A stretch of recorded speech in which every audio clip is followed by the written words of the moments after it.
સુરત શહેરમાં ગ્રાન્ટેડ શાળામાં ડીઈઓએ surprise visit કરી છે કે જ્યાં પેસ્તાન રોડ પર આવેલી પ્રેમ ભારતી સાકેત હિન્દી વિદ્યાલયની મુલાકાત લીધી સુવિધા વગરની ગ્રાન્ટેડ શાળા સામે કાર્યવાહી કરી માન્યતા રદ કરાઈ છે। એકદમ જર્જરિત શાળામાં વિદ્યાર્થીઓને ભણાવવામાં આવે છે। જોકે વિદ્યાર્થીઓની સંખ્યા ઓછી હોવા છતાં સંખ્યા ખોટી દર્શાવી શાળા ચાલુ રાખવામાં આવી હતી। જુઓ આ દ્રશ્યો કે શાળા કેટલી ખંડેર હાલતમાં છે।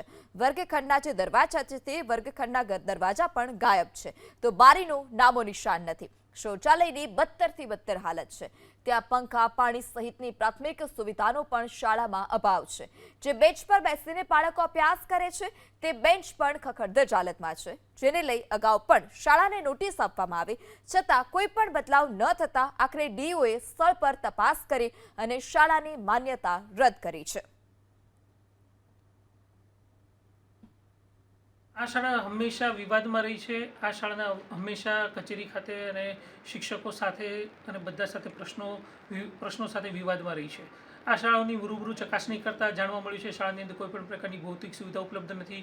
વર્ગખંડના બારી દરવાજા નથી, ભૌતિક સુવિધાની અંદર ફ્લોરિંગ પણ નથી, પંખાની સુવિધા પણ ઉપલબ્ધ નથી, વિદ્યાર્થીઓ માટે ટોયલેટની સુવિધા પણ ઉપલબ્ધ નથી, પાણીની સુવિધા પણ ઉપલબ્ધ નથી અને જે સુવિધા ઉપલબ્ધ છે જર્જરિત હાલતમાં છે। વિદ્યાર્થીના જીવના જોખમે આ શાળા ચલાવવી હિતકારક નથી, જેથી કરીને શાળાની માન્યતા રદ કરવાની કાર્યવાહી કરી દીધી છે।